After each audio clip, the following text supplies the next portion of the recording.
Olá, boa noite a Boa noite. todos. Vamos aqui mais um dia dessas conversas que para mim estão sendo fantásticas. Acho que o Dr. João também está gostando bastante. Bastante, até mesmo no meu local de trabalho estou assistindo, mesmo com máscara P2 nestes tempos, consegue-se, é um prazer sempre estar presente. Ontem com o Dr. Leandro foi uma coisa fantástica, é alguém que sabe muito, tem muito a nos ensinar. E com certeza o Dr. João também vai nos dizer muito. Uma responsabilidade, eu sei, depois do Dr. Ricardo e do Dr. Leandro, a gente fica assim. A fasquia está muito alta. Não, está completamente à altura, foram todos escolhidos a dedo. E só não podemos agora nos assustar com quem veio antes. Dr. João, não nos conhecemos Sim. tão bem quando eu conheço o Dr. Ricardo e o Dr. Leandro, que tive o grande prazer de trabalhar durante 5 anos com eles. Mas acho que agora estamos a tempo de começarmos meu novo ciclo aqui em Lisboa. Sim. E ficarmos cada vez mais próximos. Sim, mas já temos encetado uma colaboração muito interessante e muito profícua, sobretudo para as doentes. E nós, como troca de experiências entre profissionais, tem sido muito gratificante e penso que temos tido um excelente feedback, pelo menos na minha equipa, que eu coordeno de uroginecologia, e temos trabalhado muito bem contigo e tens recebido muito bem as nossas doentes. E este que é um tema que nós me pediste, lançaste este desafio do prolapso e da incontinência urinária, portanto, isto vai acabar por ser uma conversa. Eu até me mudei para o sofá porque tenho mais iluminação, porque ali a secretária fica um bocadinho mais escuro, mas também penso que a nossa conversa hoje, gostaria muito com o resto dos participantes, que fosse o mais interativa possível. Eu tenho também algumas gravuras e, sobretudo,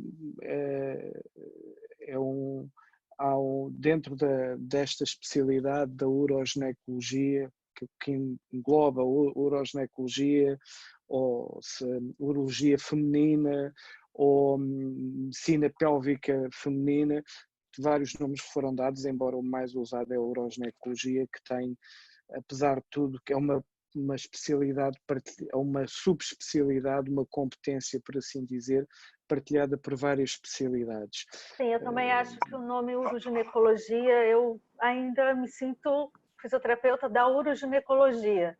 Acho que Sim, é como eu me sinto à vontade. Sim, eu acho que é capaz de ser o mais consensual e claramente,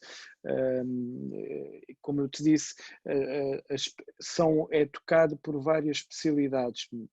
Eu sou ginecologista, por isso falo primeiro na ginecologia, a urologia, que tem também como as outras especialidades, como a medicina física e de reabilitação, a fisioterapia, e em casos alguns específicos, porque isto acaba por ser uma coisa muito alargada, há a outra parte que é dentro da uroginecologia, desde a neurourologia, para casos que acabam por ser, felizmente, não ser o mais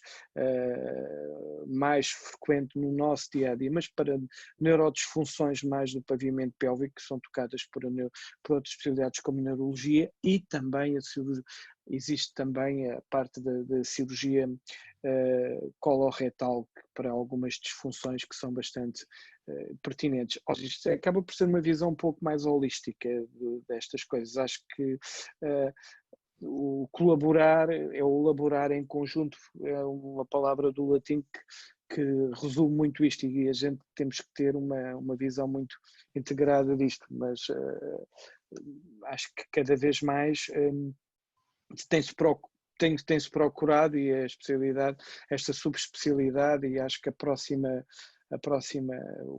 passo que vai acontecer é que vamos acabar por formar cá em Portugal, pelo menos, uma competência nesta área que será alargada adaptada a cada especialidade e alargada,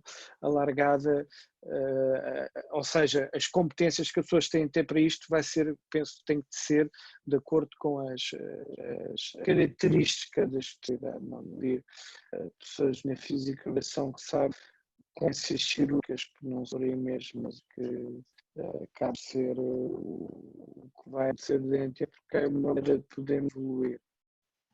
Acho que um trabalho interdisciplinar, um trabalho onde todos os profissionais consigam colaborar, cada um com a sua especificidade, é o melhor para a paciente.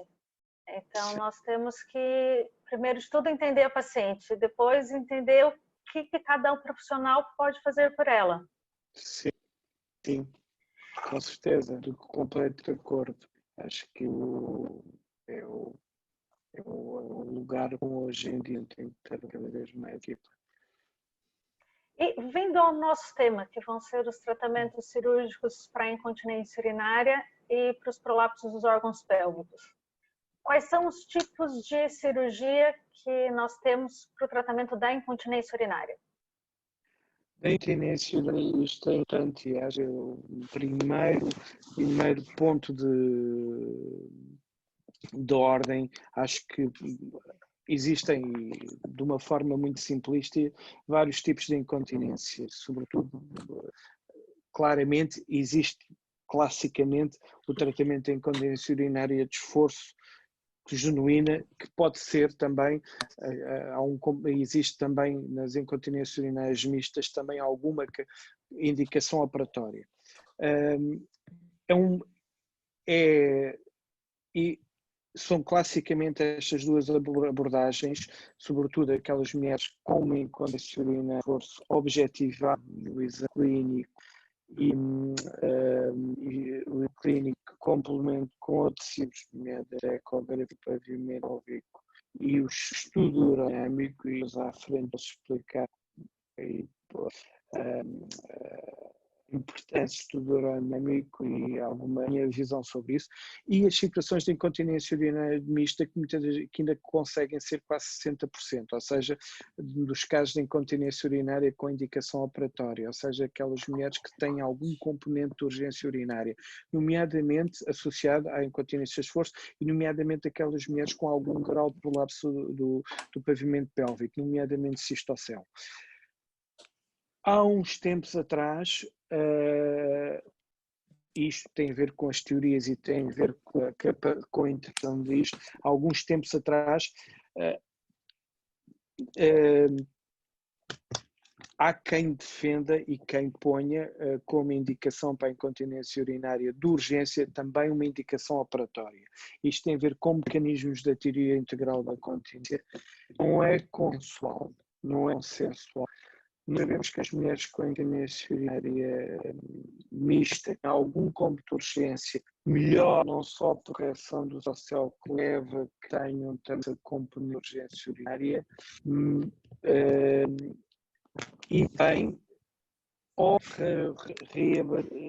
reestabelecer o fluxo lateral.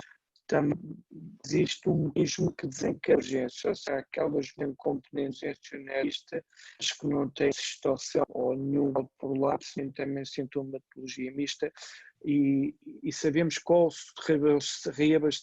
restabelecer o suporte subureteral melhoram também por causa do mecanismo a nível da uretra, do campo de urgência. Basicamente, cirurgia da incontinência urinária para casos, isto como qualquer cirúrgico, não só como qualquer intervenção cirúrgica, ainda mais na incontinência urinária de esforço. O importante para melhorar o sucesso destas intervenções é, sem dúvida, as expectativas. Isto não são cirurgias, felizmente.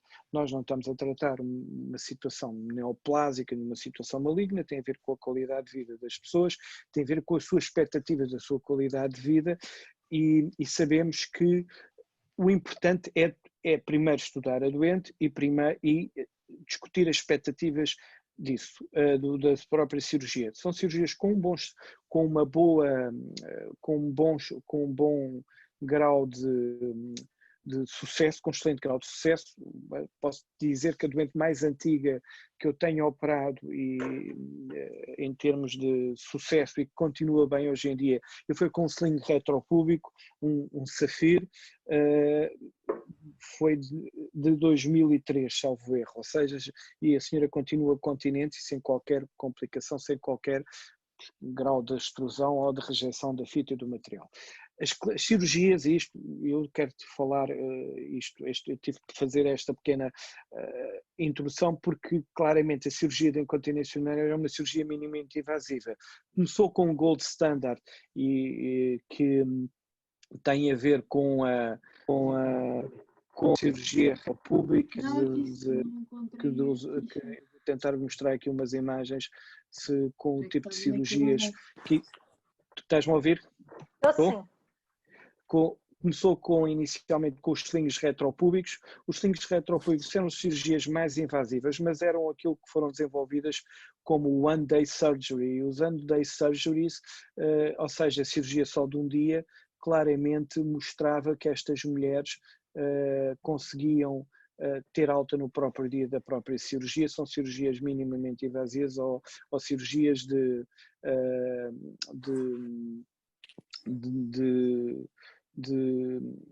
com baixa mobilidade. Inicialmente eram os slings retropúbicos que tinham algum grau de mobilidade porque eram basicamente uma alça, e eu vou-vos mostrar aqui que basicamente era uma alça.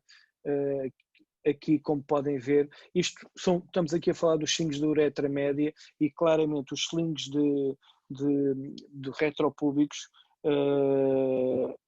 são estes slings que são mais compressivos e claramente os slings passar aqui faziam esta alça debaixo da uretra, como podem ver. Não sei se estás a ver o meu marcador do meu rato.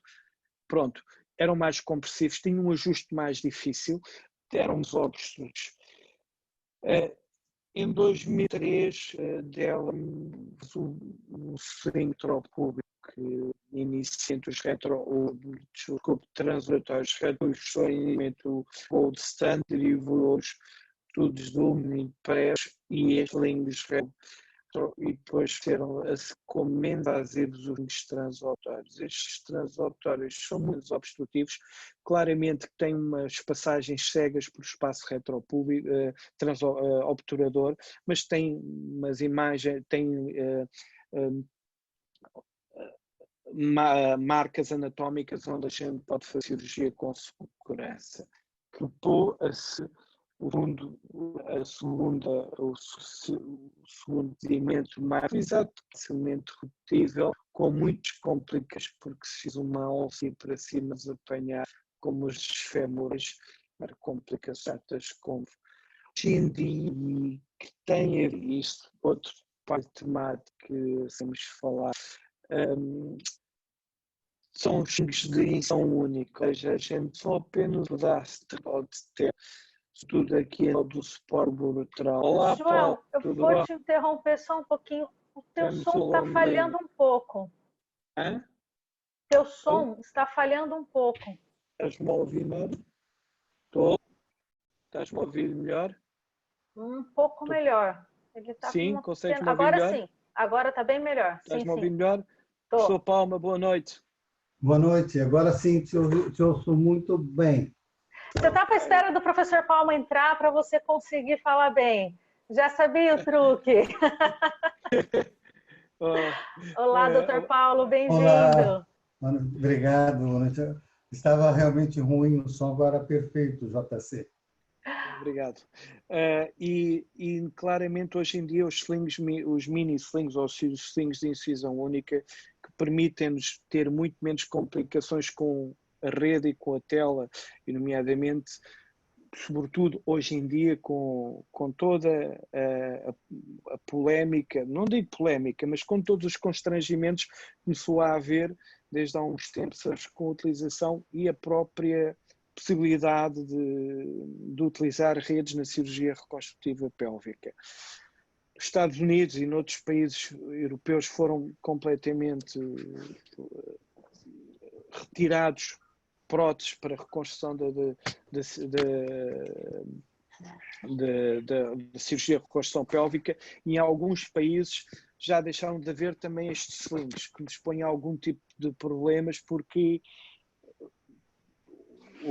o Burch, cirurgias como o Burch e o Marcel Marchetti, que até nós já tínhamos feito um requiem à sua alma, e claramente não tem, são cirurgias bastante mais invasivas, mas são cirurgias que foram feitas nos finais do século passado para a cura da incontinência urinária. Estas cirurgias com minimamente invasivas e com bom resultado, hoje em dia estão-nos a ser limitadas por a falha e por a dificuldade de poder utilizar ou ter material para usarmos no dia a dia, ou companhias que nos forneçam esse material. Ainda voltando à questão da avaliação que eu estava falando há pouco, é muito importante, e isto que nos vejo, isso agora voltamos um bocadinho atrás, e eu posso, não é para ser polémico no que vou falar e que não vou dizer. Está-me escutando bem? Se eu não tiver... Sim. Tá ótimo agora. Acho que esta falta ou esta dificuldade do uso deste tipo de material, porque não temos, porque à laia de terem sido retiradas as redes para o pavimento pélvico, começámos a ter menos slings também, fez-nos chamar a atenção por uma coisa que se calhar não estávamos a fazer muito corretamente. Por menos posso fazer daí da minha parte também a minha introspeção, a minha avaliação. Muitas destas mulheres, até mulheres mais novas, por termos perante uma cirurgia simples, com bons resultados, nós não fazíamos as coisas corretas. Qualquer algoritmo de avaliação de incontinência urinária pré-cirúrgico implica, primeiro, um trabalho, uma avaliação para medicina física e de reabilitação. Cada vez mais, cada vez mais se está utilizando mais a recuperação ativa do pavimento pélvico com a fisioterapia do pavimento pélvico, de forma a podermos avaliar, porque muitas destas mulheres recuperam só com fisioterapia. E das principais complicações e das principais, por assim dizer, que eu tenho resolvido são sintomas obstrutivos. E os sintomas obstrutivos, se calhar, estas senhoras, até em mulheres mais novas, não teriam muita necessidade de fazer logo à partida uma avaliação, uma cirurgia. O que nos mostrou é que hoje em dia, com esta polémica de utilização de redes, até mesmo para a incontinência urinária, que eu acho que é excessivo, fez-nos com que nós pensássemos mais num algoritmo de decisão em termos de avaliação pré-cirúrgica, incluindo a medicina física e de reabilitação. Se calhar, se mandamos mais vezes as senhoras à medicina física e de reabilitação, e caso aí não resolvam completamente, caso aí não venham a reparar alguma coisa, nós passamos mais facilmente para uma cirurgia. Claramente... Só vou te interromper um minutinho para dar boa noite ao Dr. Ricardo, que também acaba de entrar. Oi. Tudo bem, Ricardo? Boa noite, doutor Ricardo. Deixa eu tentar encontrá-lo aqui. Pode continuar, doutor Paulo, que ele já aparece aqui para gente. Doutor João. Oi. Pronto. E acaba um pouco por isso de termos este assunto cada vez mais, e falando daquela introdução que fizemos há pouco da utilização do trabalho em equipa em conjuntos na avaliação destas doenças, e acho cada vez mais importante, e eu tenho tido muitas agradáveis surpresas de mulheres que fizeram uma reabilitação do pavimento pélvico e que conseguem adiar durante algum tempo a cirurgia, e muitas delas acabam por não ser operadas. Ou o que se está a passar ao contrário é que se calhar estou operando mais doentes enviadas por terapia que já seguiu a linha máxima da sua operação. Pronto, é o plano, a nossa capacidade de resistir em termos físicos que existe em dia. Basicamente, o gold standard ainda continua a ser os slings com a criação do tal suporte suboleteral, e eu, pessoalmente, uso cada vez mais os slings de incisão única, cada vez com menos tela, com menos complicação e com alguns bons resultados. Então, resumindo, as cirurgias mais usuais ou mais seguras para a correção da incontinência urinária seria o sling? continua a ser em dia. Sei culpa no mundial, alguns países estão banindo estes materiais. Não sei se daqui a uns tempos a gente tem materiais mesmo para usá-los e voltar, não quero pensar nisso, voltar a cirurgias do final do século passado, com maior mobilidade, mas continua a ser ainda o gold standard para a correção da incontinência urinária. E qual é a diferença entre a suprapúbica e a transobturatória? E como vocês fazem a escolha entre uma técnica ou outra? Basicamente tem a ver com a sua via de acesso, ok? Ou retropúbica, tem a ver com naquela partilha, naquele site que mostrei há pouco, que as retropúbicas por o seu trajeto acabam por ser bastante mais obstrutivas, como eu vos falei. O transobturatório aqui está é bastante menos obstrutivo, tem a ver com a reconstrução dos ligamentos uretropélvicos, e enquanto esta alça aqui nos retropúbicos acaba por ser bastante mais pronunciada, acaba por ser, a escolha muitas das vezes pode ser determinada, e como eu vos disse, o retropúbico, o transobturatório vão ser obstrutivos, acaba por sempre, até há tempo, era uma para escolha. Os retropúbicos, quando há a idade de ser bastante mais obstrutivos, podemos fazê-lo até em algumas situações de recorrência, ou quando nós temos uretras ruins, como o professor Palma fala, e acabar por ser mais obstrutivos, e ao ser obstrutivos o professor Palma tinha um conceito de um sling muito interessante, que era autoajustável e autorregulável, em que nós podemos fazer nestas uretras de baixa pressão e com uma pressão bastante baixa serem bastante mais obstrutivos em termos mas aí regulando a nossa capacidade. Obviamente não é sempre a primeira linha e a primeira observação tem a ver com os slings da uretra média de suporte suburetral, nomeadamente de incisão única ou transobturatórios. Eu acho que o Dr. Hélio Reta acabou de entrar também, porque entrou um segundo João Colasso. Dr. Hélio, você está aqui. Prometo que dessa vez eu não tiro ninguém.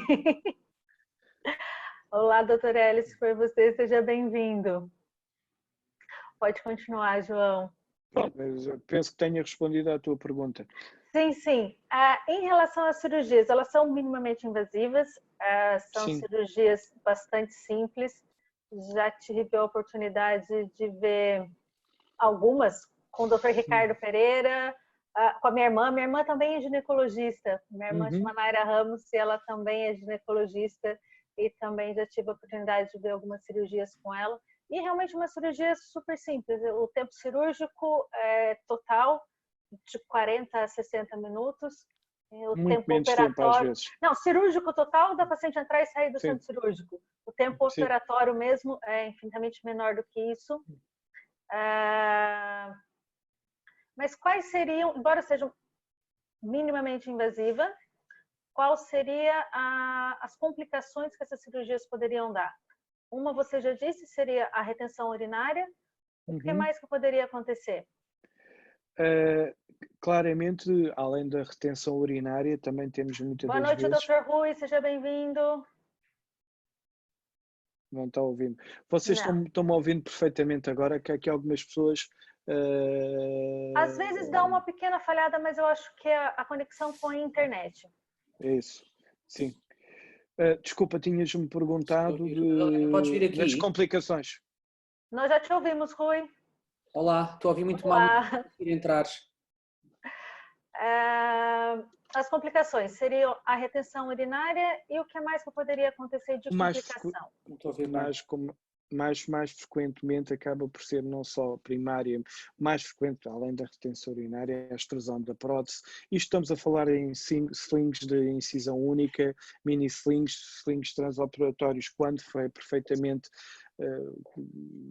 colocados, respeitando as referências anatómicas, muito menos complicações. os slings retropúbicos tinham outro tipo de complicações, sobretudo os grandes vasos que hoje em dia não se vê tão frequentemente. Por isso, basicamente, além da obstrução, rejeição da própria rede e da própria prótese, acaba por ser as mais frequentes hoje em dia encontrados. Aqui tem uma pergunta. Boa noite para todos. A incontinência de urgência e bexiga hiperativa, a hipótese de colocação de um implante na região sacrata para neuromodulação, certo? Certo, sim, existe essa hipótese. Eu não tenho experiência com isso nessa área, mas é uma das indicações, mas sobretudo para casos mais refratários. Como eu disse há pouco, o professor Palma, penso que não estava presente na altura quando eu comecei sobre isso, falei sobre isso. Derivado de alguma das teorias derivado da teoria da integral da continência, há alguma probabilidade de cura em casos de urgência urinária com determinados tipos de slings, nomeadamente da reconstrução de certa forma dos ligamentos uterossagrados e de todos, reconstruindo aquela área toda do anel pericervical a nível do pavimento pélvico, com que faz que melhoraria muito esses sintomas de urgência urinária.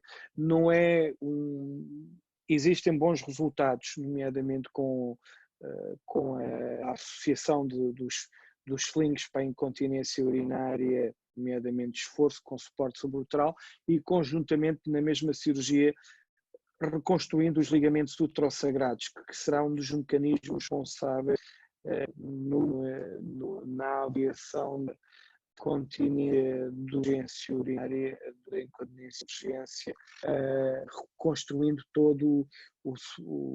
toda aquela zona dos receptores, sobretudo a nível do anel pericervical, repondo algum suporte a nível de receptores e da bexiga. Em relação à questão da neuromodulação, são claramente para casos mais complicados e mais refratários ao tratamento cirúrgico convencional, por assim dizer. Para a bexiga hiperativa também é possível utilizar o Botox? Sim, não é de primeira linha, existe uma progressão em termos de terapêutica, mas também é algo. O problema do Botox tem a ver com a sua duração da sua validade, normalmente são 6 meses, e implica muitas das vezes procedimento com injeção a nível de cistoscópico, mas como eu disse, não é a primeira linha e acaba por ser para situações mais refratárias. Falando nos prolapsos dos órgãos pélvicos, que acaba sendo muito mais complexo, mas teria como dar uma resumida, uma explicada, quais são as cirurgias que podem ser utilizadas para os prolapsos dos órgãos pélvicos e quais as consequências da não utilização da tela atualmente? Começando por aí, acho que nós temos, em termos de anatómicos, acho que temos que voltar um bocadinho atrás, se permite a expressão, back to basics, ou seja, temos que voltar à anatomia. Na realidade, e isto fazendo aqui um ponto prévio, o uso das telas, das redes, tem a sua importância e tem a sua indicação. Isto há uns anos atrás, quando foram desenvolvidos, o conceito em si de reconstrução das próprias redes tinha o seu racional de utilização estava correto, ou seja, seria com o objetivo de reconstruir neoligamentos, suportar sobretudo a criação de novos ligamentos. Claramente, quando foram usados e quando foram vários sistemas, houve uma grande proliferação de vários sistemas e vários mecanismos de reconstrução, foram vendidos como fáceis de utilizar, qualquer pessoa podia utilizar e de simples reprodutibilidade. Há algum tipo de complicações porque exigem treinamento e, sobretudo, exigem, como qualquer cirurgia, uma adequação à sua utilização. Claro que houve começaram a surgir desde a partir de 2000, os primeiros avisos 2011, salvo erro, da FDA, com a utilização destas redes, porque foram utilizadas não em primeira, de certa forma, não em primeira linha, no meu entender, porque acho que as redes não deviam ser usadas em primeira linha, mas foram usadas em primeira linha como redução. Não entendo a anatomia. E eu entender a anatomia, os veio lá, foi que vieram as complicações associadas à própria a extrusão, deixei que é um problema, quase o inserir pavimento numa atividade de uma rede, o acaba por o organismo reagir como material estranho. E por mais que nós, se não houver uma rejeição, nomeadamente com algum tipo de fatores de risco para a rejeição desses materiais, a dificuldade será de retirá-las todas completamente devido aos problemas das complicações desse tipo de redes. Claramente foram cada vez mais desusadas e banidas, que nos criam um problema, vai-nos estar-nos a criar um problema idêntico ao que existe em relação aos próprios slings, porque é um bom material quando usado corretamente e de uma maneira adequada. E, nomeadamente, a principal indicação, no meu ver, isto é a minha perspectiva, será sempre como nas situações de recidiva. Basicamente, nós temos que pensar em termos de reconstrução do pavimento pélvico, temos que pensar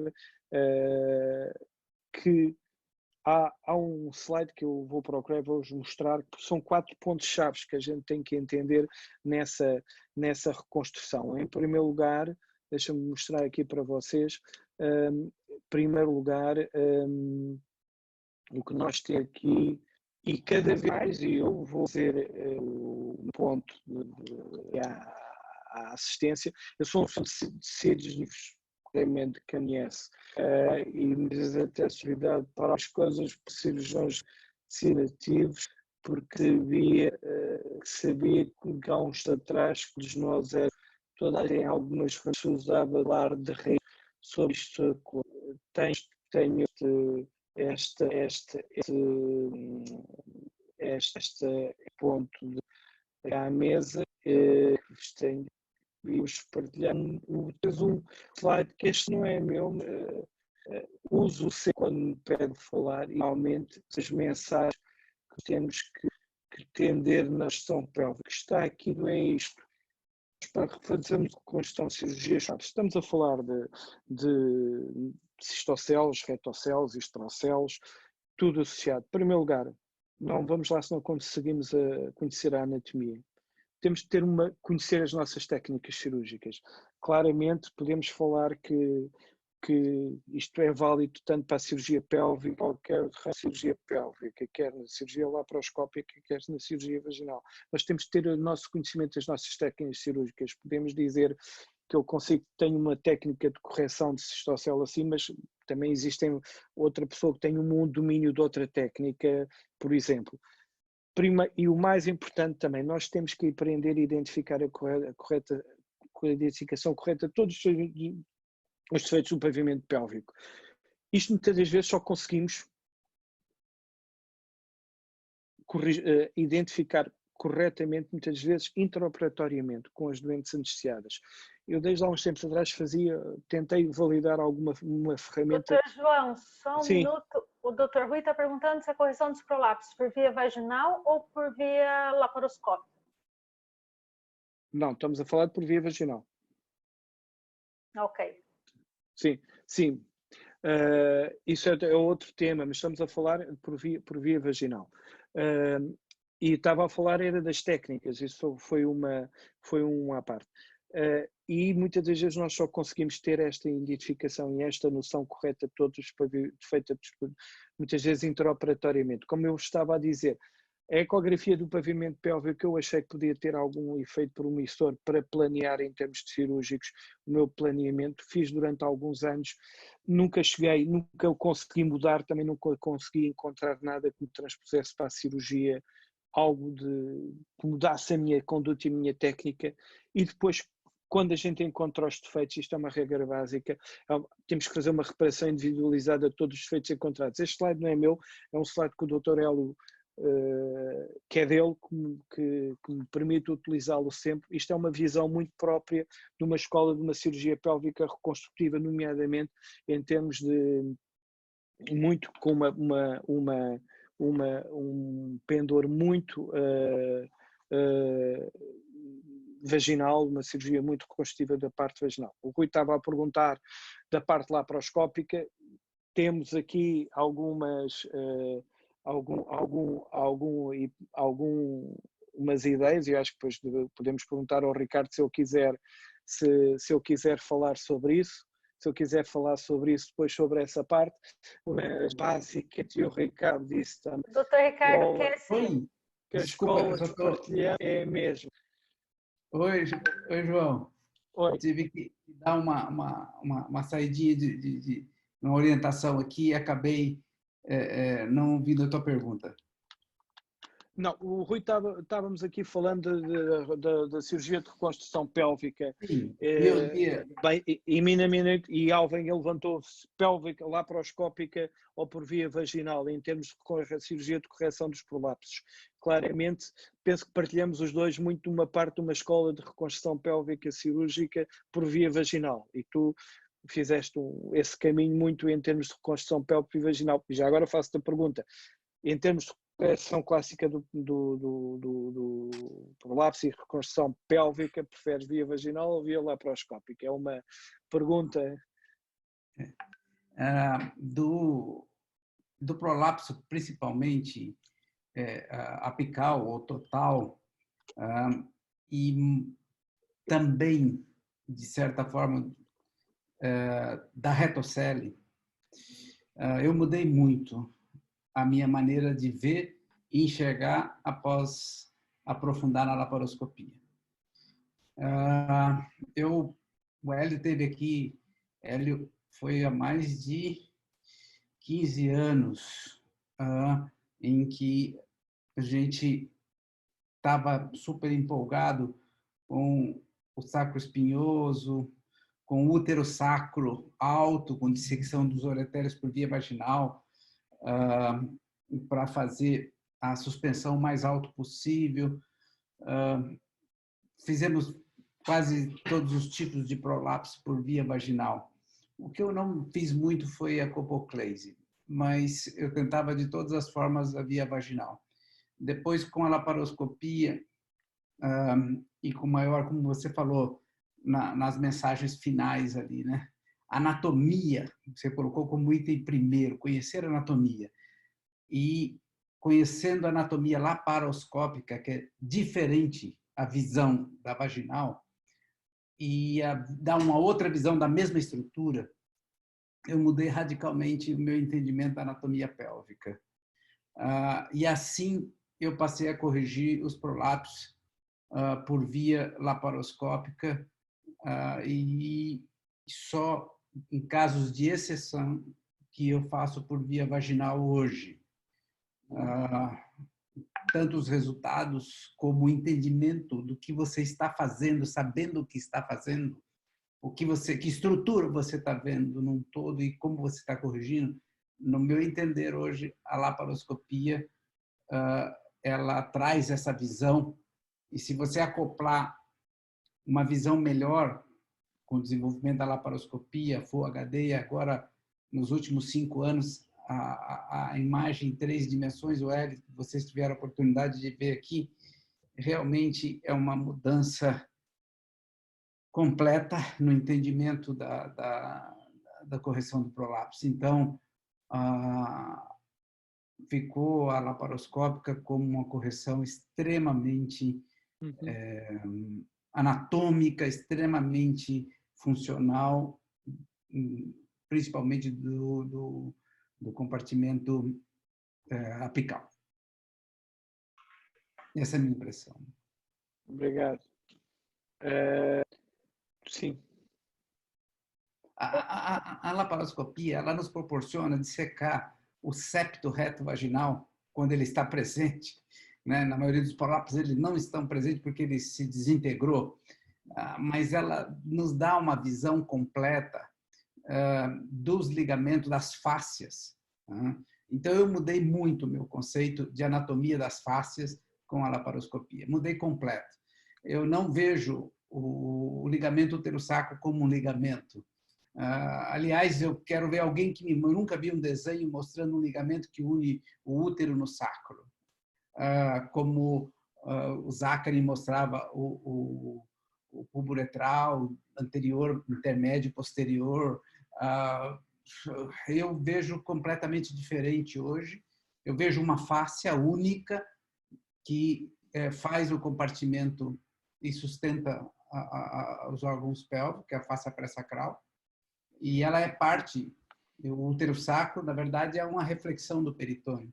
O próprio Delancey, quando mostra as dissecções, ele mostra a dissecção do chamado sacro superficial profundo entrando na fáscia lateral, na fáscia do músculo, na parede, na parietal, não no sacro. Então, é um outro assunto muito que talvez não seja a nossa discussão hoje aqui, mas você me... Não, a nossa discussão são os tratamentos cirúrgicos. Você conhece a minha opinião, então eu... Sim, mas é assim, nós estamos, está aqui a tornar figurinhas, estamos a trocar cross, e agora já vamos voltar nos que estamos aí, Lara, se permite, gostaria por uma pessoa, como falar da questão das redes, e eu, da minha posição, eu queria perguntar ao professor Paulo, o que é que ele acha, ainda hoje, com o que se tem visto no nível mundial, eu que utilizo e tenho muita experiência em redes na reconstrução pública, primeiro, o que é que acha, qual é o valor dela hoje em dia, vendo outra experiência, já agora, pensar que também em termos de cirurgia lá para qual é o papel da cirurgia, nomeadamente podemos daqui a uns tempos estamos a assistir cada vez mais a baixos laparoscópicos, por exemplo, para a correção da incontinência urinária. Paulo. Obrigado, João. Eu continuo utilizando as redes, tenho publicado inclusive redes no compartimento posterior, tá, nas actas espanholas. Não é minha abordagem de escolha, mas quando eu opero o que nós chamamos aqui de megalapso, eu uso duas redes, porque você tem a opção de fazer uma colpoclese, mas nem sempre é uma boa alternativa. E mesmo quando fazemos colpoclese aqui, não fazemos o Lefort clássico, seguimos a teoria integral e criamos o apoio da base da bexiga, levando a fáscia aos ligamentos útero-sagrados. Mas a utilização das malhas Dá hoje... para escutar agora? Tá, doutor Hélio. Sim, senhor. O doutor Hélio aqui também está falando. Claro. Não, deixa o Paulo falar, deixa o Paulo falar. Pode continuar, doutor Paulo. Obrigado, compadre. Então, é o seguinte, a nossa utilização de redes diminuiu muito depois do conceito de sling apical, porque o problema sempre é o nível 1. E é muito raro encontrar uma grande cistocele sem algum comprometimento apical. Mas se corrigimos, fazemos o neoligamento cardinal, que é o splint, que é o que eu uso, nós podemos sim fazer a reconstrução dos demais defeitos usando uma técnica sítio específica, e nomeadamente aqui o que aprendemos com os cursos do Hélio, desde que ele trouxe o professor Kovac, não fizemos mais uma aplicatura central, porque esse defeito não existe isoladamente. É como defeito lateral. Eu nunca vi na minha vida, e não só eu, muitas pessoas com quem eu converso, um defeito lateral isolado causando um prolapso sintomático. Isso não existe. Nós vemos nas figurinhas dos livros. O compartimento posterior, também colocar pontos nos levantadores. A mãe natureza não colocou nenhum músculo entre a vagina e o reto. Portanto, qualquer coisa que nós fizermos nesse sentido, nós estamos fazendo um procedimento antianatômico. as redes vão ficar em alguns países, e estão proibidas em alguns, mas voltando àquilo que você disse a princípio, Lara, nos Estados Unidos e na maioria dos países, os slings não entraram na proibição, porque é uma coisa completamente diferente, tem muito a ver também com a quantidade de material, é exatamente o que nós estamos falando. E você tem que escolher qual ligamento vai reforçar, se é o bulbo uretral ou o uretropélvico. E há novidades que estão vindo por aí, dispositivos sem telas que devem reforçar o bulbo uretral, quer dizer, já estão... A indústria sempre avança, porque eles nunca vão pôr dinheiro bom em conceitos ruins, né? Então, a tendência é sempre melhorar. E desta crise, vamos chamar desta maneira, novas ideias vão surgir e novos procedimentos vão ser aprimorados. Doutor Hélio, quer acrescentar alguma coisa? Bem, eu venho de uma época dos Kellys e de tantas coisas que hoje em dia já não se fazem, como os Bushes e tudo. Estamos a falar de técnicas, né? Não há dúvida que uma coisa veio revolucionar totalmente o tratamento e a cura, que é praticamente a cura cirúrgica das situações de prolapso, que foi entender uma coisa chamada anatomia funcional do pavimento pélvico, que não tem nada a ver com as anatomias que nós tivemos que estudar nos livros como Testu ou Rovier. Não. Como é que funciona os músculos, os tendões, os ligamentos, tudo do pavimento pélvico.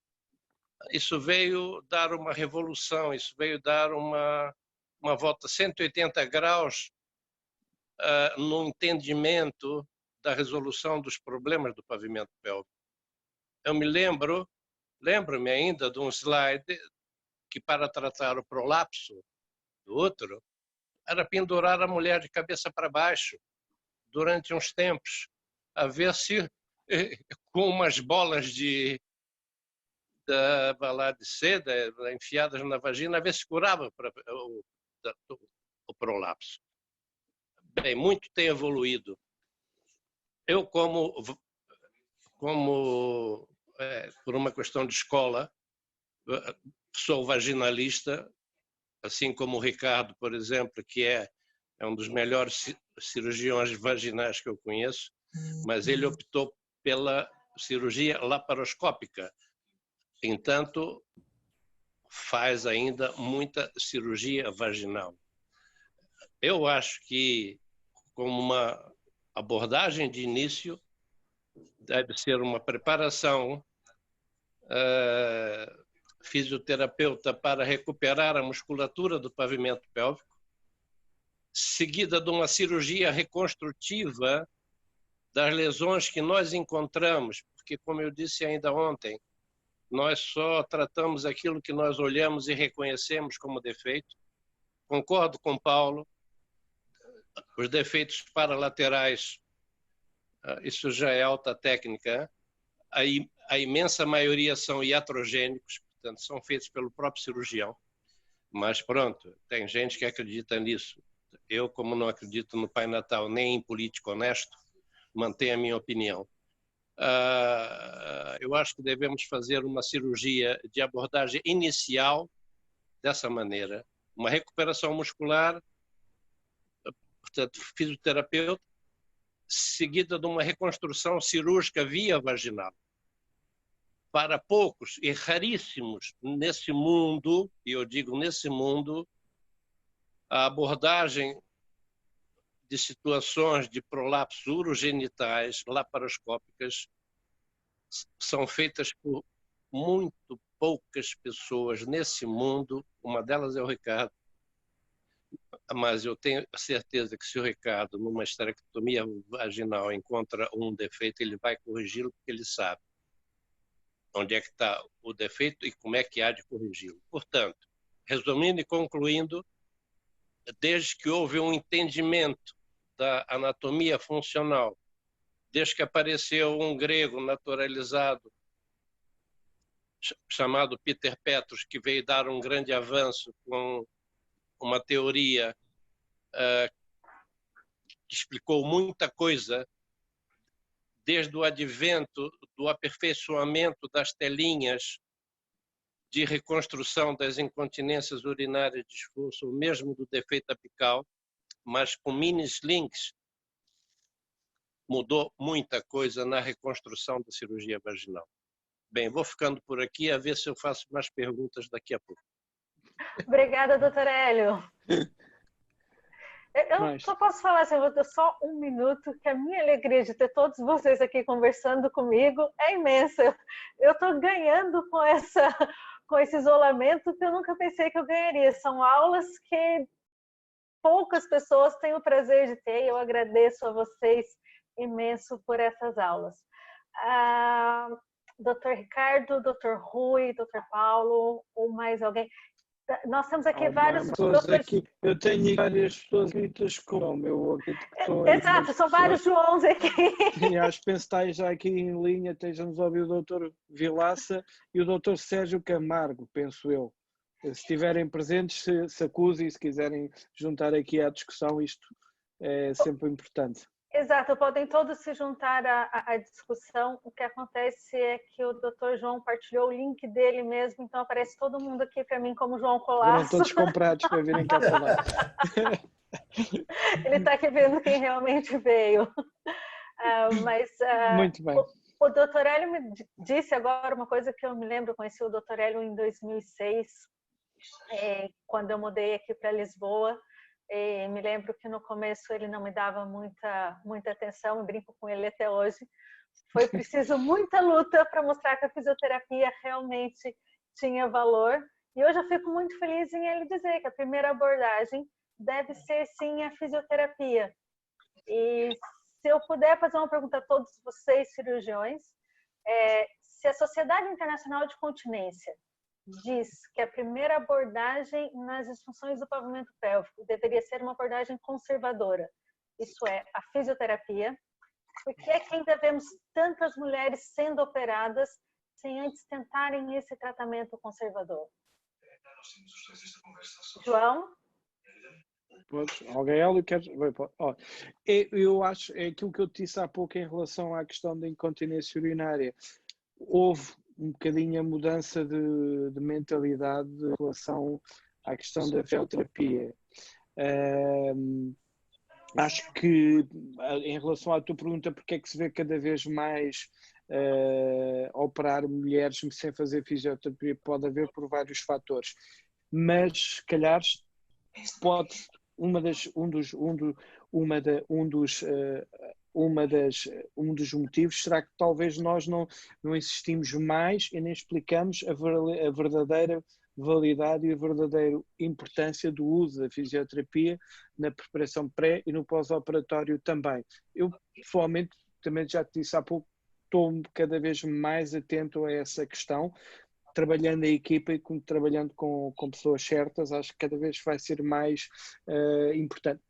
Acho que é importante saber fazer passar a mensagem. Claramente, nem todas as senhoras têm indicação para fazer fisioterapia. Os megalapsos que o professor Paulo estava falando, e algumas vezes em senhoras com prolapsos, que sobretudo isto, e há aqui, vamos entrar por um outro assunto, também levantando aqui outra temática da discussão, tem a ver com e que vai de encontro à tua pergunta que fizeste, porque é que se opera tanto.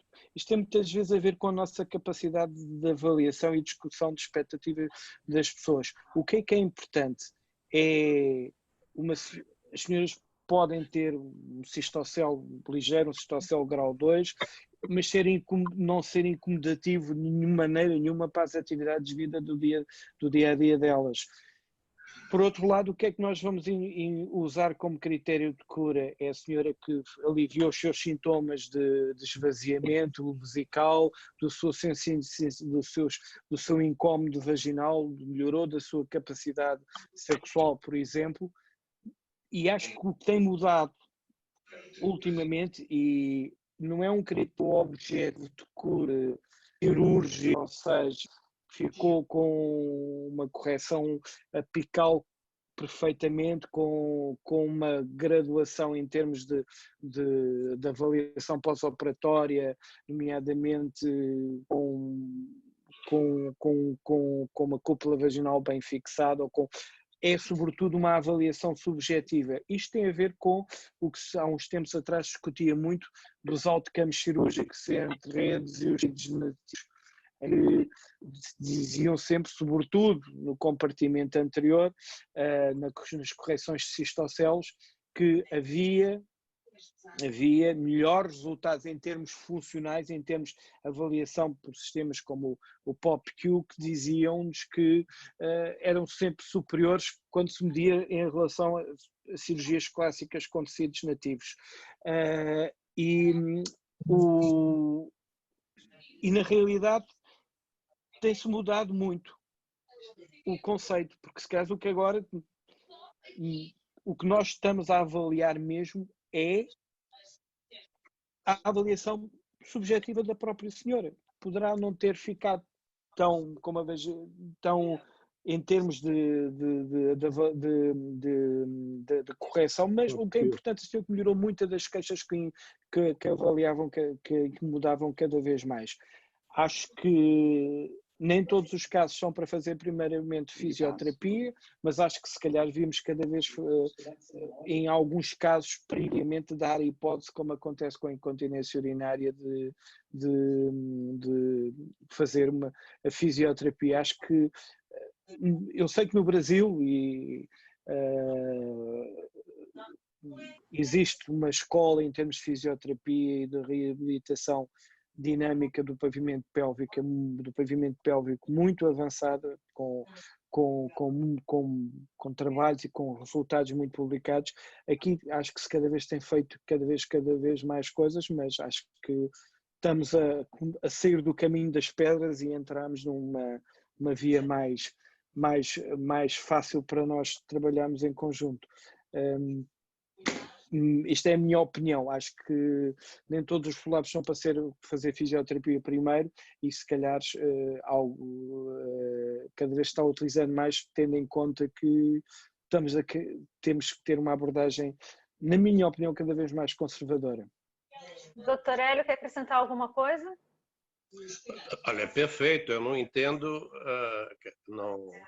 não vejo a fisioterapia resolver um prolapso onde a mulher tem o útero cá fora, quer dizer, juntamente com a bexiga e com o reto. Aí a fisioterapia não vai ajudar.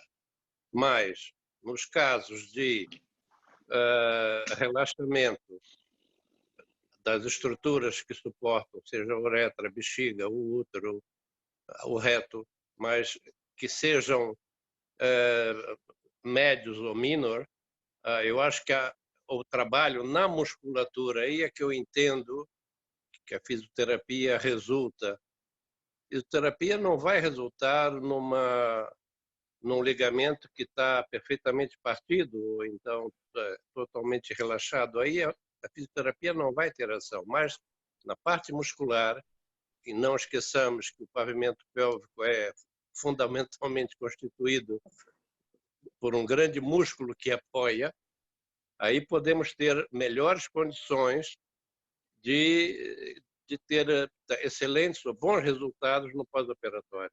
E continuar também, é a mesma coisa de uma coisa muito antiga chamada exercícios de Kelly, que nós aconselhávamos as puérperas para fazerem no pós-parto vaginal. Não é só ter o parto, é fazer uma prevenção de certos fatores que podem prejudicar a mulher no pós-parto, passados meses.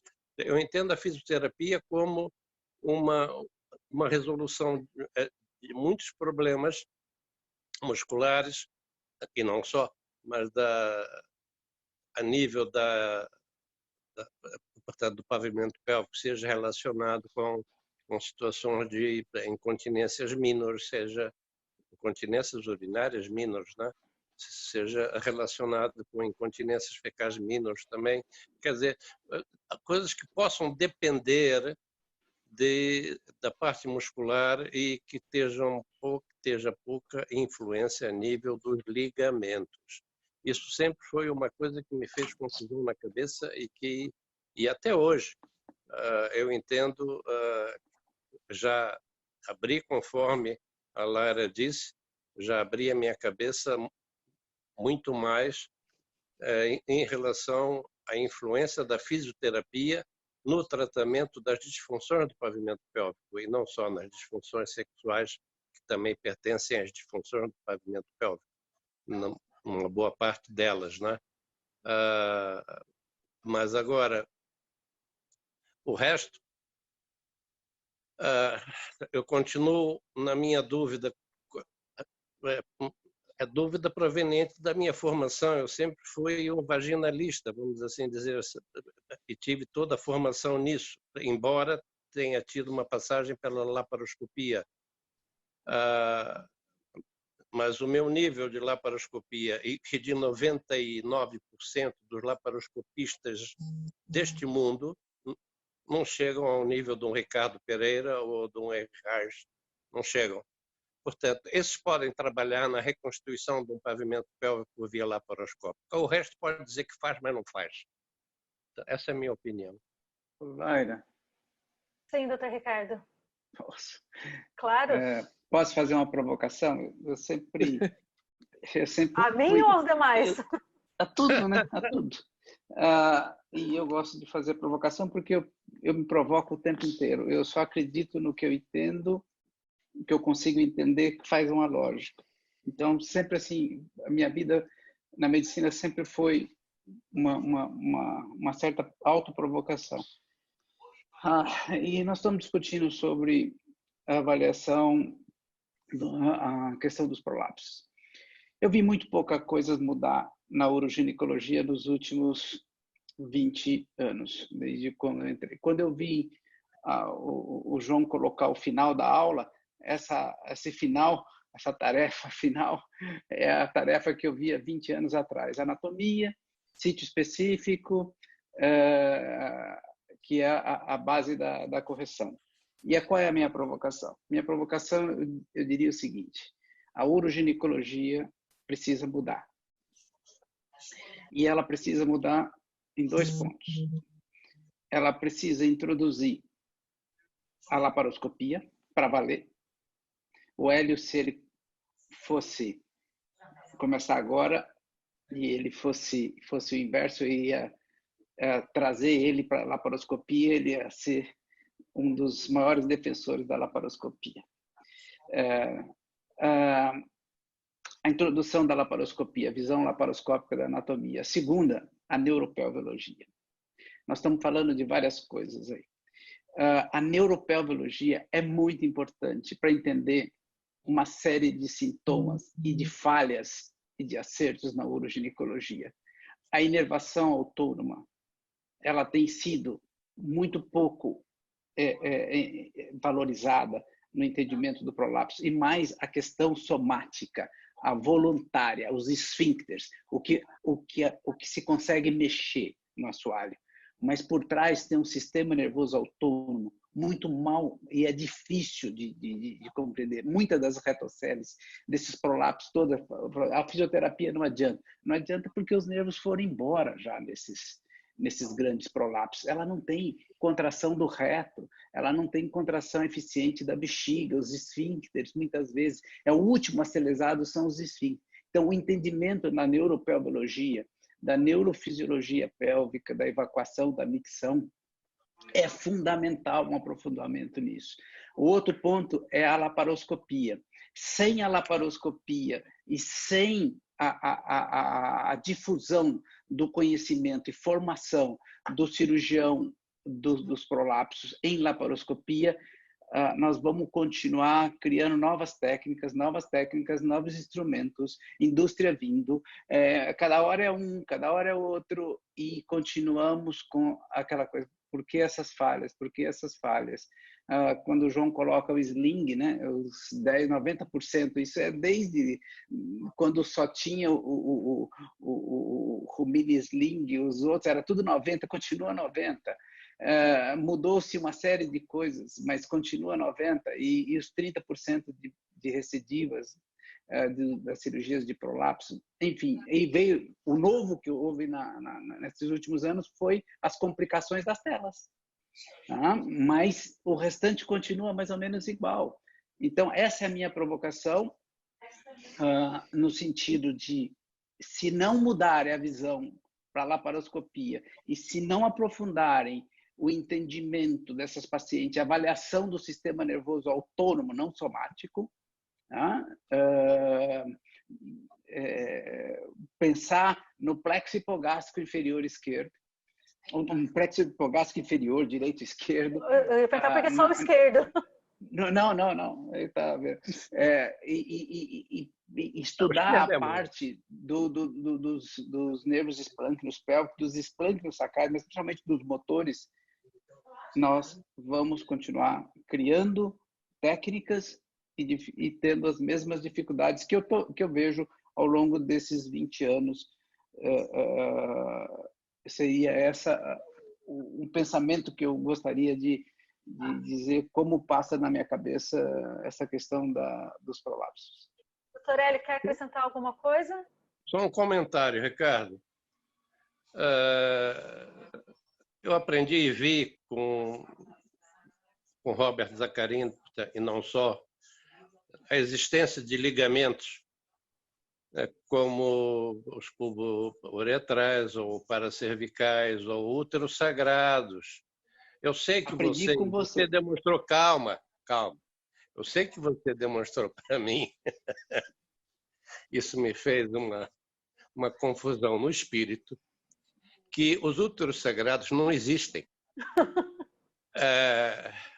Quer dizer, tudo aquilo que eu tinha aprendido, tudo aquilo que eu tinha vivido com pessoas que fizeram estudos anatômicos, e não só, que fizeram estudos comparativos entre os asiáticos e os eurasianos e os caucasianos, assim dizer, e os africanos, tudo isso caiu.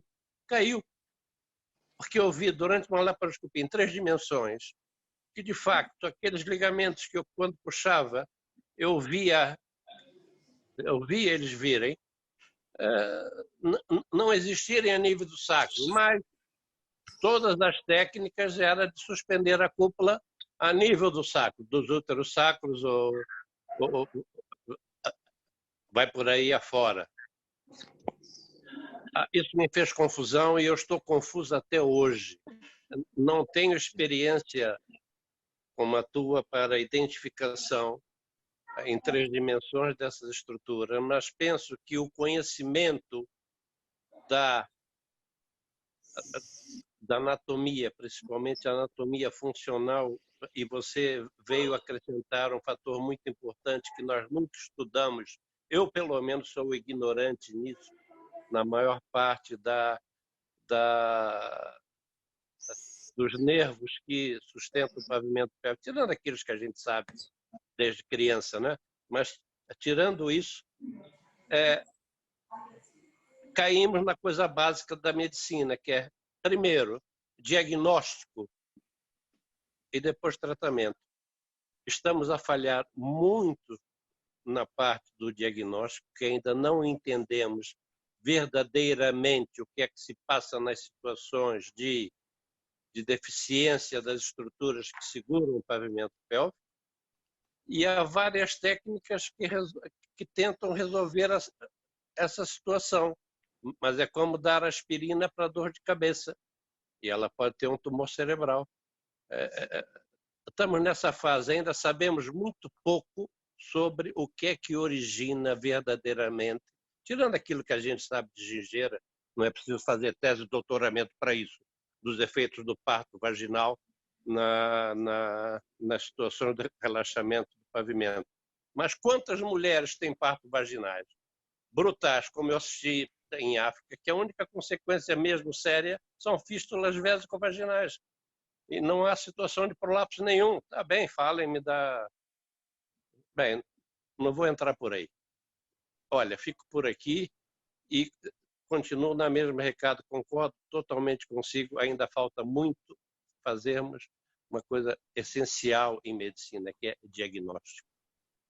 Eu gostaria de entrar na discussão, Laila. À vontade, doutor Paulo, estamos aqui para isso. Eu concordo com o Ricardo, o Nucélio, quando ele foi estudar com o Mark Possover na Suíça, e foi quem começou essa escola de neurobiologia, ele faz os cursos dele lá nos Estados Unidos, enfim. E no penúltimo congresso que estivemos da LAP, um cirurgião apresentou ao vivo um coloprocto, a colocação de telas de redes posteriores, que é o que eles fazem, né? E a técnica padrão dele é a colocação de uma rede no compartimento posterior, tratando, eles chamam de retopexia ventral. E eles não respeitam nenhum desses nervos ao qual o Ricardo mencionou. Nós estamos vendo o nervo, eu pelo menos via, talvez pela influência do Nucélio consiga ver alguns. Mas isto eu concordo, só que quando nós temos a lesão neurológica, em geral, ela é irreversível. Então, não há o que se possa fazer no momento. Agora, as técnicas estão mudando. Tumores sacrais, por exemplo, que cursam com bexiga hipoativa, que cursam com incontinência, nesta situação já se faz já tem técnicas em animais provadas, fazendo anastomose dos nervos, por exemplo, epigástrico com o nervo sacro, e diminuindo muito essas complicações de bexiga hipoativa e incontinência urinária e fecal. É um caminho que estamos começando. Até células-troncos, nós não temos que descartar esse mito da nossa cabeça, porque é um conceito interessante, mas a célula-tronco, ela não tem ainda, quando ela é viável após o implante, ela não tem um suprimento sanguíneo adequado, ela não traz consigo inervação para ser funcional, é mais um agente de volume, por dizer, e há o perigo, ela não tem um freio biológico para dizer quando tem que parar de crescer. É o que é um pouco diferente de tecidos desenvolvidos a partir de células-tronco. Mas a injeção de células-tronco é uma tecnologia que já veio, já foi, está aí há 15 anos, nunca evoluiu, nunca teve vantagens. E eu não sei como os coloproctologistas fazem como técnica padrão colocar uma rede posterior, e o mundo todo condena a colocação de redes no compartimento posterior. E só queria voltar também, e já encerro aqui, Ricardo, que hoje nós vamos nos eventos e toda a correção laparoscópica de prolapso é feita com auxílio de robô. Então, isso também é uma questão de poder econômico. Os países que têm robô usam robô, quem não tem não usa. Mas, sem dúvida, a abordagem ela é muito bem-vinda. E a nova geração, por exemplo, o Cássio, que me substituiu, já tem essa formação que eu, como Hélio, não tivemos. Só para dizer que eu concordo. Obrigado. Doutor Ricardo? Não, exatamente. Eu acho que é a mesma visão. Eu acho que não só os coloproctos, mas os urogginecologistas. Eles também têm a mesma dificuldade de entender e de colocar as correções de acordo com a neurobiologia, assim como na laparoscopia. Então, esses dois pontos vai ser o futuro da próxima do outstanding do conhecimento da correção, no meu entender.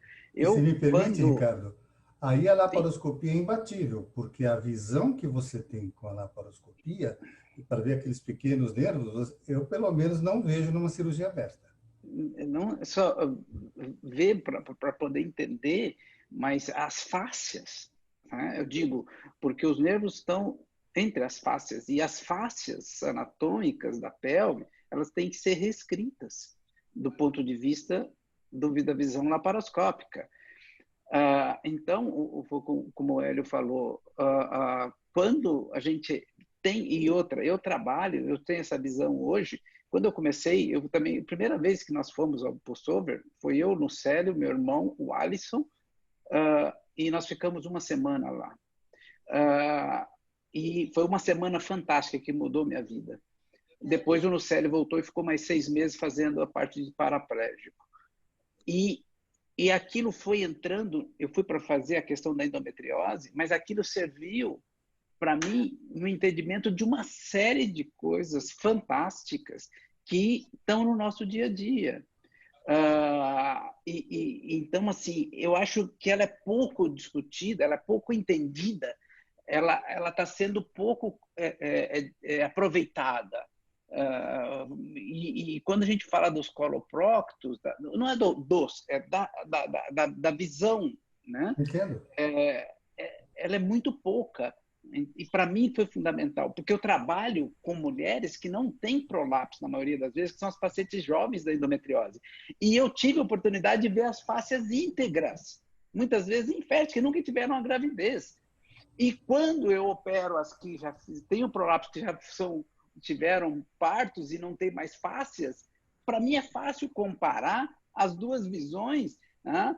E então eu tenho uma visão um pouco diferente daqueles trabalhos fantásticos que foram do Delancey, que ele fazia nas pacientes velhinhas que já não tinham fáscia. Então ele mostrava cortando o ligamento útero-sacro ou o septo, mas não tem. Agora, trabalhar com a paciente com a endometriose me deu uma possibilidade de ver essas faces de uma maneira muito interessante, associada com a laparoscopia e com a imagem 3D, então, uma coisa fantástica. Bem, só para encerrar, a questão do robô, eu tenho uma visão também muito nítida. O robô, ele, no meu entender, ele não acrescentou nada. Tem 15 anos, ou quase 20 que vai, ele não trouxe uma modificação de técnica. Ele não trouxe, a não ser encarecer e a não ser a indústria e o doutor dizer que opera em robô.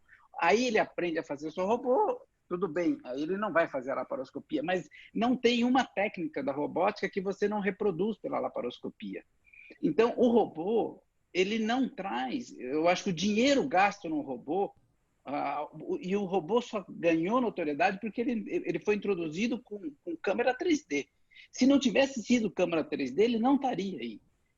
Porque chamou a atenção do médico. E o médico ele foi seduzido pela imagem 3D, que já tem na laparoscopia há muito tempo e não desenvolve tanto.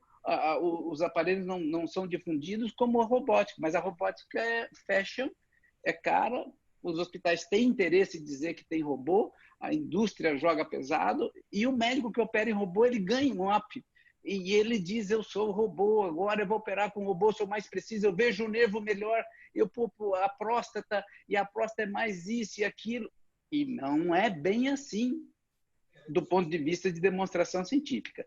Então, você tocou na parte do robô, eu acho que nós precisamos formar laparoscopista. Você quer fazer robô que agora dizer que o robô é superior à laparoscopia não tem um trabalho, nem na próstata,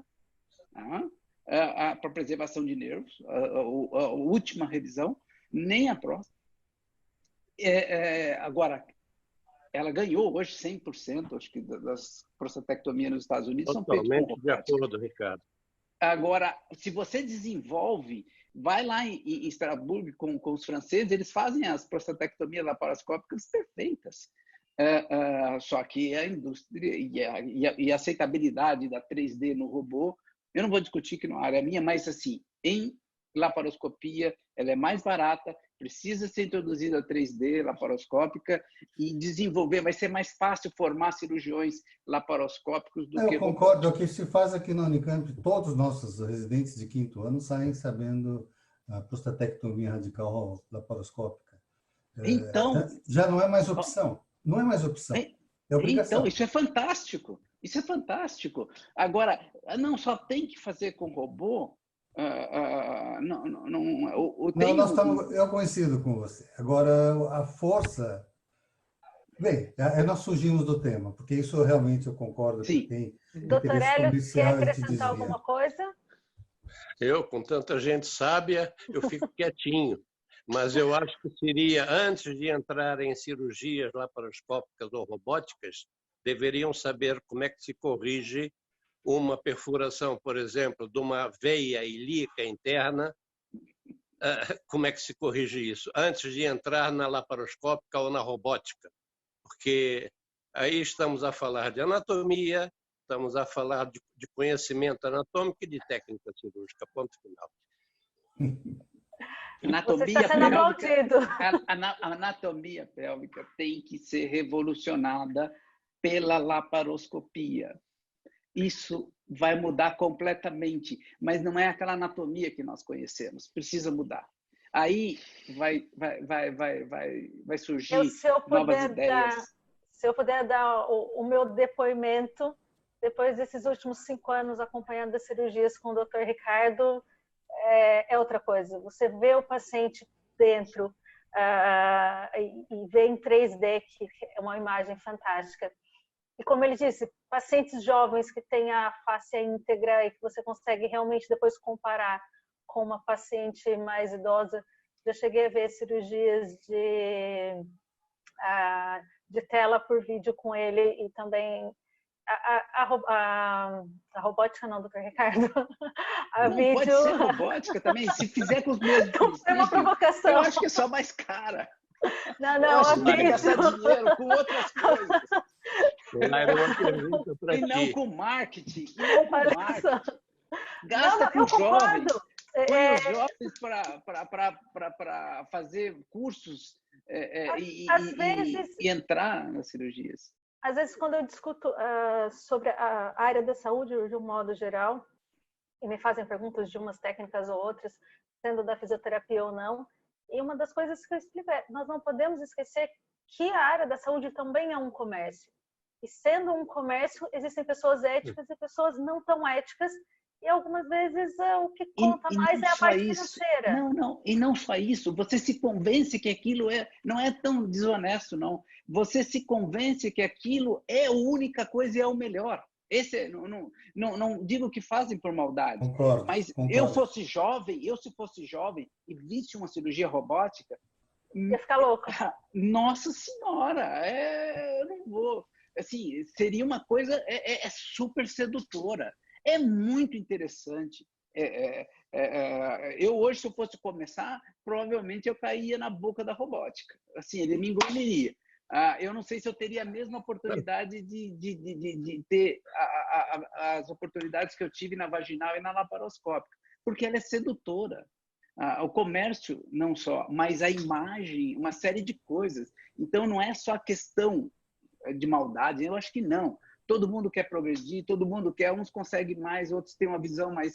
Enfim, mas eu acho que a gente tem que ter a crítica no bom sentido, não destrutiva, é no bom sentido, para que as coisas realmente melhorem, sejam melhoradas e difundidas, né? Eu me incomodo muito de dizer que só pouca gente faz laparoscopia, que é uma coisa. Eu via isso na vaginal. Não, pelo amor de Deus. Diziam...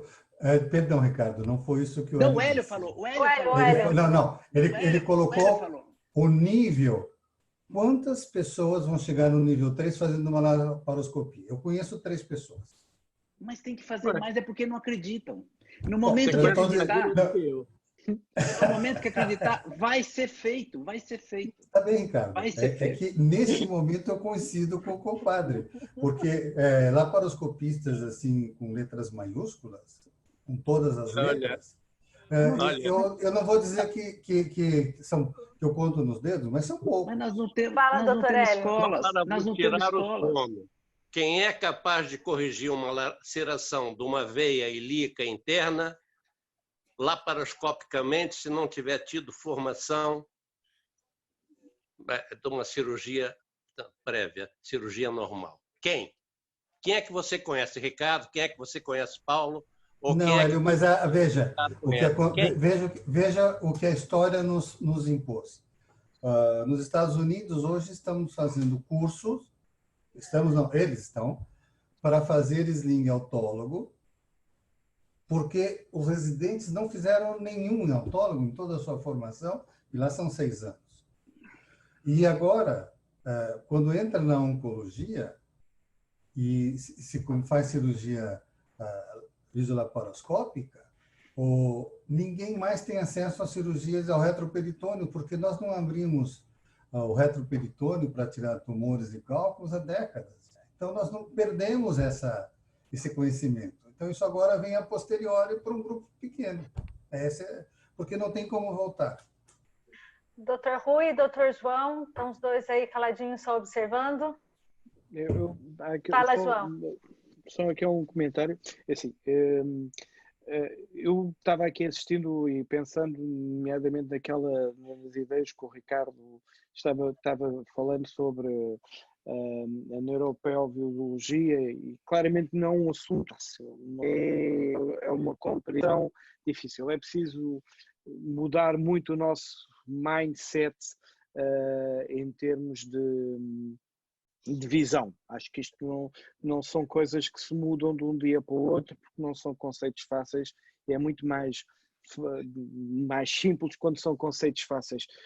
Não é difícil, claramente a visão laparoscópica, eu tive a felicidade de poder ter presenciado isso com o Ricardo, dá-nos uma ideia e conseguimos construir a nossa mente. Mas tem que ser uma coisa que tem que ser trabalhada, é uma coisa que tem que ser progredida e tem que ser aprendido com um aprendizado junto com alguém para nos dar um mapa de navegação por uma coisa que não é fácil. Claramente há hoje em dia, e também nos explica muito a sintomatologia e muito na área da endometriose, de todas as outras lógicas dos nervos da vida átrica. Transfer para que nós escolhemos da urologia vai ser mais difícil, na minha opinião, talvez por ter uma mente já formatada de outra maneira, mas tenho o espírito aberto para mudar e pensar dessa forma.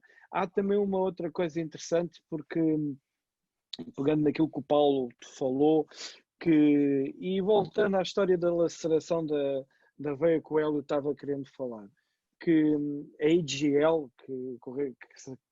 como a Associação de Laparoscopia Ginecológica Americana, conceituada, e que é interessante que desde há uns tempos atrás, isso voltando ainda ao campo da robótica, que eles puseram algo que é nos seus cursos e tutoriais online, curso sobre esterectomia vaginal na ausência de prolapso. Ou seja, tem lá módulos para quem é sócio com vídeos e com pessoas que têm lá tutoriais para ensinar a fazer esterectomias vaginais sem prolapso. Ou seja, voltamos à questão daquilo que o Paulo estava a falar, ou seja, primeiro para nós termos esta noção temos que ter um conhecimento das técnicas, e eu continuo a falar como ginecologista, que a mãe de todas as vias e todas as cirurgias e mais minimamente invasivas ainda acaba por ser a vaginal.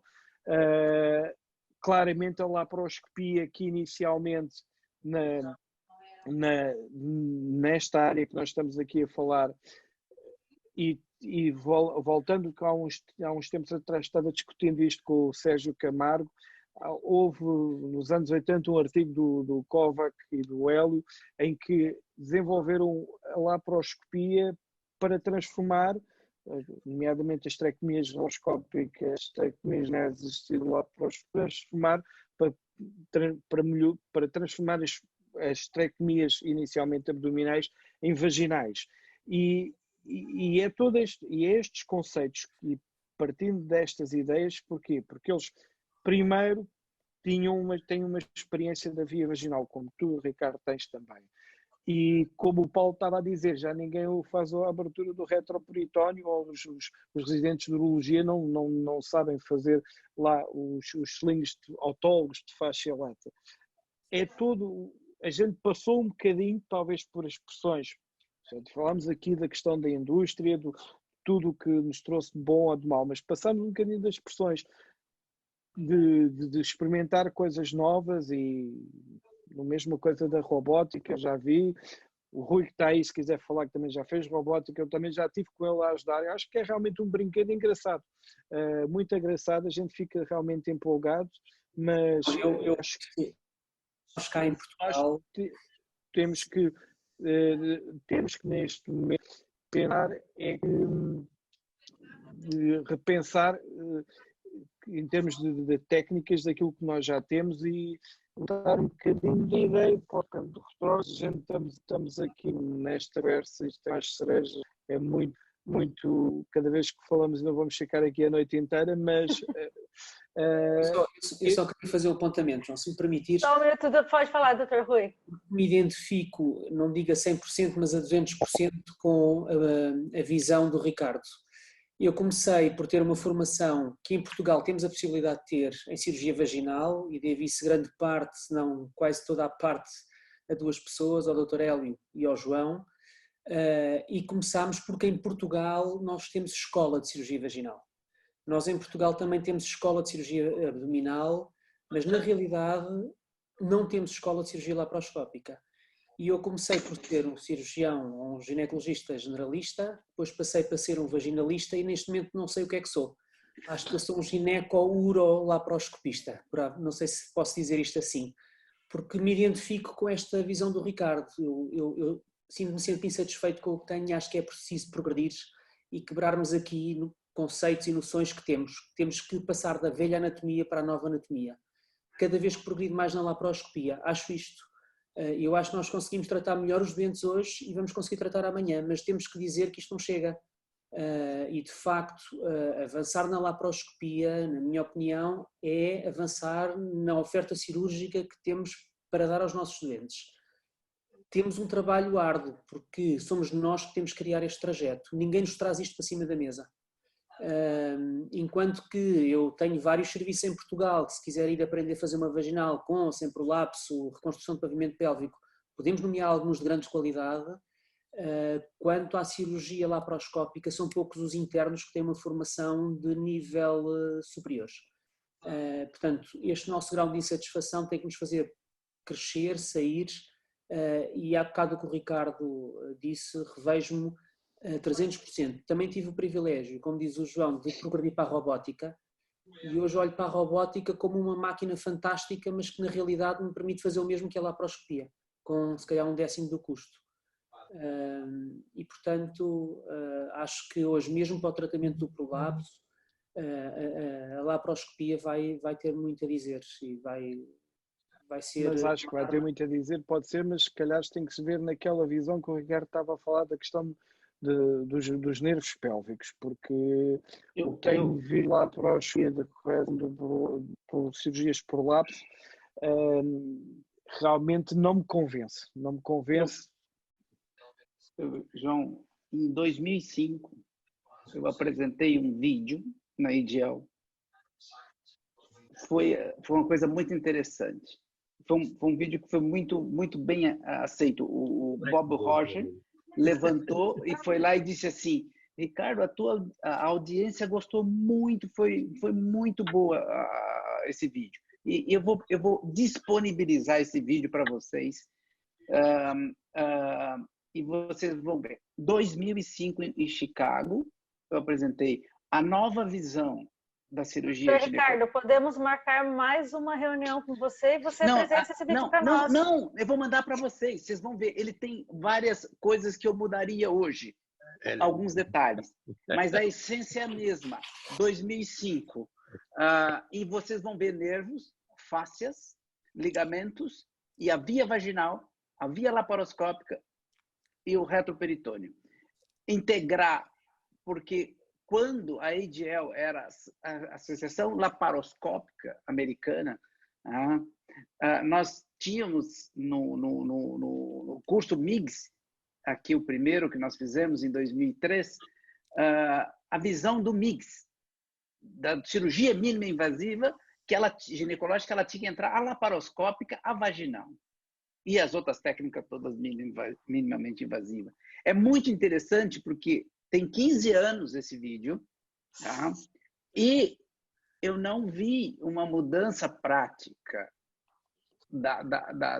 dessa visão, em qualquer área. Então, assim, mas muita coisa mudou e desenvolveu a partir daí. São várias. Hoje mesmo, eu vou passar no Google Drive, eu vou mandar um link para vocês, tá? Me mandem os links. Eu vou disponibilizar no grupo. Vocês entram, vai ter lá a nova visão da anatomia da cirurgia ginecológica. 2005. Vale a pena. Depois nós podemos discutir o que mudou na minha visão nesses 15 anos, com endometriose mais avançada e com um prolapso mais avançado. Você me permite, é a aula que você deu em Belo Horizonte no MIG, quando organizou o Walter Pass? Foi uma naquela época, sim. Você me permite compartilhar o seu vídeo com todos os seus créditos na ALAP? Com o maior prazer. Eu fiquei me perguntando, porque em vários momentos, quando eu apresentava esse vídeo, eu tinha duas reações. Uma, de aceitabilidade, uma porcentagem pequena das pessoas, e uma retração completa para parte da maioria. E onde eu ia apresentar esses vídeos, muitas vezes não deixavam. Eu vou compartilhar com vocês. Manda, então, doutor Ricardo, manda para o grupo de estudos do doutor João, que nós assistimos e depois marcamos uma outra reunião para discutir anatomia. Vai ser interessante.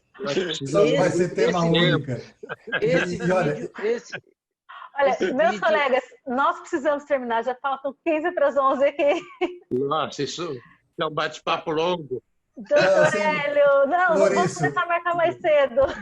Terminando, eu já vou providenciar, jogar nas nuvens, no Google Drive, o acesso. E eu marco outra reunião para a semana que vem. Não, hoje vocês, por favor, já podem assistir.